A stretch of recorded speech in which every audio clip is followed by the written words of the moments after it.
Best business to start in 2022. When is the best time to start delegating responsibilities? How to scale from 7 to 8 figures while working the same hours. What's going on? You caught us on another episode of Ask Ryan, where I take your questions from Instagram and answer them right here. But before we start, if you haven't heard, I just launched The Wealthy Way, where we're giving away a ton of free stuff like an online course, a Discord community, and a planner for 2022. It's all completely free, so go to wealthyway.com to go access all of those resources. Now, this week's series is gonna be questions all about your business, so let's jump into them.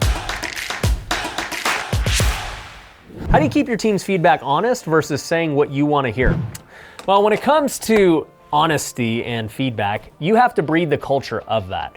I actually read a book on Netflix where they talk about how they have this culture of just honest feedback, and that's what's led them to becoming this powerhouse that they are. And we do that at my company as well. Anybody can tell me what they think on how they think the company can improve, where they think that people can do better, where I can do better. Like, there's an open dialogue for everyone to speak. There's not this fear that you might lose your job if you speak up, or that, somebody's jockeying to get a promotion or a raise, and so they're kissing up to the boss. Like, no, nobody is like that. And it's because of the culture we've created. If you were a suck up, you could not work for me. And we would sniff it out immediately, and that's why we don't really have any of them. Like, people are honest, people want to get better, and it's because of the culture we've created. So if you have people like that who you're not sure if they're being honest or not, it's because of your culture. So start breeding a culture of honesty and be willing to accept feedback yourself. Every time somebody tells you something, you don't want to hear it, or you're combative, or you're being defensive, people aren't gonna tell you anything because it doesn't get them anywhere, and you're not willing to be receptive to it. So you also gotta fix yourself and just appreciate the feedback when it's given to you. Would you ever fire family members working for your company? So I actually have a lot of family members that work for my company. I've had cousins, my sister, my parents. I've had a lot, and some don't work for me anymore. So yes, I've had to fire or let family members go. And the reality is they know that going into it. Before I ever hire any of my family, I let them know expectations. Like, look, this is what you have to do. And I just want you to know, if these standards are not hit, we are going to have to do something about it and probably go our separate ways. And it's not that I don't love you. It's not that, I'm disowning you or we're not family anymore. It's just, look, like, I've got a business to run and people depend on your production. This is not just about me making money. If you don't do what you're supposed to do, it affects his life, her life, their family's lives. And so, a business is dependent on everyone doing the roles that they are in. So my family members, once again, kind of like the culture of feedback, understand the culture of my companies where, hey, you got to do what you got to do or you can't be here. And it's that simple. And, I think just with my personality and the way I am, if somebody is going to try and work for me as a family member, they already know that that's what it is. But if you're not like me and you're trying to hire a family member for the first time, my biggest advice would be set proper expectations for what you want with this job. And they have to be clear benchmarks of, hey, you need to make this amount of calls, you need to make this amount of sales, like actual benchmarks where if you look at it a month from now, you can say, did you do this or did you not do this, right? Because a lot of times there's no clear expectations, and so they think they're doing the right thing, but you don't think they are because you didn't properly tell them what the expectations are. And if you have clear, concise numbers and metrics that they're supposed to hit, if they don't hit it, you're not firing them. They're kind of firing themselves because they knew the standard that they had to hit and they didn't hit it. So, it makes firing them easier because they just didn't hit what you both agreed upon them having to do. So set clear expectations, give them clear metrics that tell them whether or not they are doing their job. And if they're not, they know that they're not gonna have a job. How much credit card debt did you acquire when first starting your business? Was it worth it? I've told this story many times, but when I got started flipping houses, I maxed out all of our credit cards for $50,000. At the time, I had $10,000 cash saved up for my couch flipping business, and I still needed a lot of money for a down payment on our hard money loan. So maxed out the credit cards, not only just my credit card, but my wife's credit card to the tune of, $50,000 total. So was it worth it? Absolutely. Like, I'm here where I'm at today because I was willing to do that and take that risk.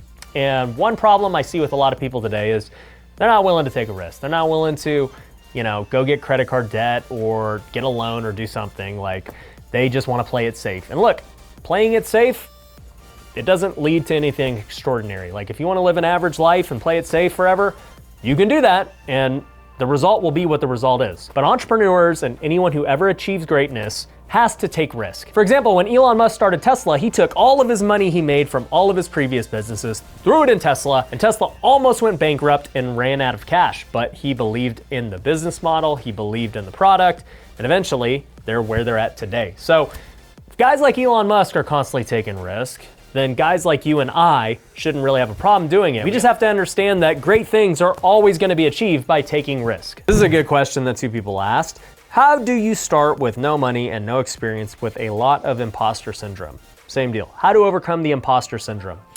So for me, I don't feel like I ever had imposter syndrome with flipping houses. You know, I just got into it and I said, you know what, I'm gonna figure out how to flip. And I accept who I am. I'm a guy who's never flipped a house and I'm gonna try and figure it out. And eventually, you know, I started flipping more houses and, you know, my identity as a house flipper started to grow and my belief in myself grows with more success. But as I've gone into other things in my life, a lot of times you do feel like an imposter. You know, when I started making YouTube videos, I had no subscribers and I'm like, I'm a YouTuber.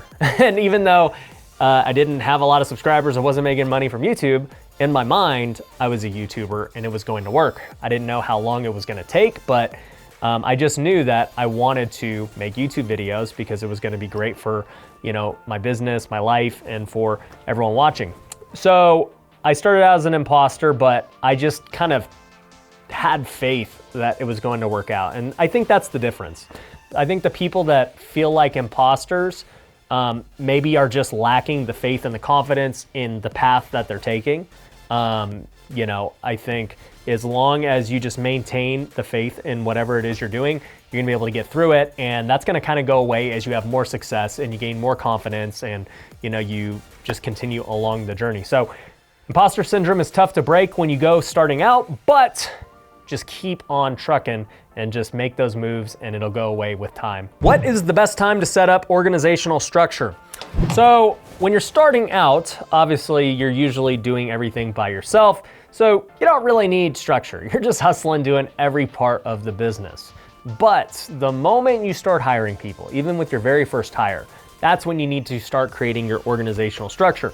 And granted, when you structure it out, there's gonna be you and this other person filling like a ton of roles in the companies, right? Whatever your company does, it doesn't matter. You're gonna have a visionary, you're gonna have an integrator, you're gonna have a sales guy, a marketing guy, the operations, like the list goes on. Every company has the same type of positions. They might just be called different things. But even with just two people, you're both filling a ton of those roles. But it's good to know who's responsible for what so that you both aren't just doing the same role. Like if you both think that, you know, you're the visionary of the company and nobody's being the integrator getting things done, well, the company's gonna fail. So you have to set those roles from the get-go and figure out who's doing what. But here's the thing I'll say. If it is not working, do not be afraid to switch the roles. But the same thing has happened with my employees. Over time, I realized that he would be a better spot over here, or she's really good at this, and now we can put her over here because it's gonna be even stronger for her. So you start to realize what you're good at as you take more action and you can move the pieces around. How does one balance family and running a business? For you, family is super important, but also how do you balance time between them and between making your business? This is a really good question. This is actually why I created The Wealthy Way. I think so many people are so business focused that they think, this is all I can do. I have to be all in on business. I have to sacrifice everything else in my life. And that's the only way you can be successful. And that is totally not true. And you can ask my wife this, okay? People say, well, Ryan, yeah, where you're at now, maybe you can do that because you got the things running. But when you first started, you must have been going crazy. And the truth is I wasn't. I've never worked 12-hour days. You know, that's the truth. Like I just never wanted to, and I never wanted to go pursue money that hard to go sacrifice everything else. It was just a personal preference of mine. And over time I saw that I could still do all this stuff without having to ever sacrifice that way. And most people just never really try to do it that way. They think that, man, the default method is 16-hour work days. That's the only way to get ahead. And I'll sacrifice now for the better future. And It's BS. That's just not true. It's not something that is sustainable. You probably won't have a family if you do it long enough, and it's not something that I recommend. And so, like I said, that's why I created The Wealthy Way. And the easier way to answer your question would be just go to wealthyway.com, go through the Wealth Builder Academy, and it will show you exactly step by step how to start being better with your time management, how to prioritize certain things in your life, and how to create time and goals around all aspects, not just making money, but around family time, around your health, your faith, everything. So that's completely free. Everything at The Wealthy Way is free. So go to wealthyway.com to go get it. How do you stay productive and always motivated? This is a really good question. And I would say that for me, I've always been a highly motivated person for whatever I was doing. If I was trying to play baseball, I wanted to just be the best at playing baseball. If I was flipping houses, I want to be the best at that. If I was doing YouTube or TikToks, how do I become the best at that? And it's just something like I think I was born with as far as inherent motivation to be great at things. But I will say, even if that wasn't your natural tendency, I do believe that motivation comes from having a bigger purpose for what you're doing. If you're working a job you hate, obviously you're not gonna be super motivated because the only reason you're doing it is to get a check. There's no purpose behind it. You're not motivated by it. It's just simply something you do in order to survive. But the moment you transition into doing things that you wanna do, regardless of the money, right? You're motivated to do it beyond a different reason. That's when you're going to start being motivated and doing things you love. Like if you loved going to work every day, it probably wouldn't matter how much you made, whether you made $1 million or $50,000. If you loved coming to the office every day because it brought you fulfillment, you were helping people, you were doing something you enjoyed, that's gonna be far better than making $200,000, being miserable, doing something you hate, just waiting to clock out. So my point is, if you're not motivated, it could be just you internally not being like a motivated person, but more than likely it's because you're doing something that you're just not passionate about. So figure out how you can be passionate about something, and if that passion can make you a lot of money, then great. Now your business is gonna thrive because you love it. I can tell you everything I do, the reason I'm motivated is because I love it. I love making videos, I love getting deals, I love starting new companies, I love making, all the things that go with a company. Like I love it all. And that's why I continue to do it, because I'm motivated every day. It has nothing to do with how much money I've made to this point, or like this goal of like, I gotta get X amount of money or passive income, and then I'm gonna be happy. It's like, no, dude, like the money is a byproduct of the stuff I get to do on a daily basis that I just enjoy doing. What do you do if you can't afford the best talent for the job? Well, acquiring the best talent isn't always about money. Let's make that very clear. If you have a great culture and a place where people wanna come work, this is exactly what we were just talking about with passion for what you do, people will work for you for less. I've had this happen many times because they know that they're gonna be in a place where they're appreciated, and a place where even though they may be taking a pay cut today, they know they're gonna grow in the long haul. So if you're trying to get the best talent, it's gonna start with your culture, and it's going to start with what they're going to do in the future. They may not get the most money today, but they gotta have some room for growth. The best talent always wants to grow. But the other thing I would think about, even if you cannot, say, afford them, right? You can't give them the salary they want or whatever, right? There's still a way to get this best talent. You can give them equity. You can give them profit share. There's a lot of things you can do to get the best talent. So sometimes you gotta be creative to do it. And if you're still willing to give them profit share and equity and they don't want it, well, it may have something to do with your actual business. You might have to fix something where, your culture's messed up, or they don't believe in the growth of your business. So you got to do a better job of building the business out and selling the potential. How does being a Christian influence your business practices? Well, I think that what I've created with The Wealthy Way is very Christian based. I also think that my time not wanting to just devote only to business is also because of my Christian faith. If I didn't believe that I had to spend time with God, or that I had to spend time with my family and be a good dad, be a good husband, and do all these things, I probably wouldn't do them. I'd probably just pursue money and pursue business only and just focus on that. So I think it's drastically impacted the way that I act and the way I live my life and the way that I teach other people to live their life. And whether you're Christian or not, I think the principles that Christianity teaches are going to lead to you having a much more fulfilled life. You're gonna treat your employees better. You're going to run your business more ethically and efficiently.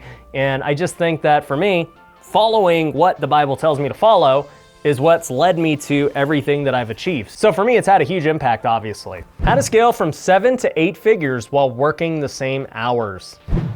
So this all goes back to what we've been talking about with the theme of this video, and that is prioritizing your time and managing it better. I do believe that anyone can scale from 7 to 8 figures working the same hours. It just requires you to think differently. You know, people always have the thought that, man, in order to make more money, I have to work more. It's just not true. You just have to think differently. You know, at the end of the day, if you want to make more money, you got to hire more people, right? Or come up with a better product, or get into a different industry. Those things can lead you to making more money without working more time, right? So depending on what your industry is, you might be capped at a certain amount where achieving 8 figures just is really hard to do because that's the market cap for that industry. But if you were to focus all your time and effort into a new industry, you can get there a lot easier because the opportunity is better. So in order to work the same amount of time, but go from 7 to 8 figures, you need to think about the market that you're in, the opportunity that your business has, and the people that you have on your team. But anyways, I hope you enjoyed this episode of Ask Ryan. Make sure you go to wealthyway.com, get all those free resources, and I'll catch you on the next video. Peace.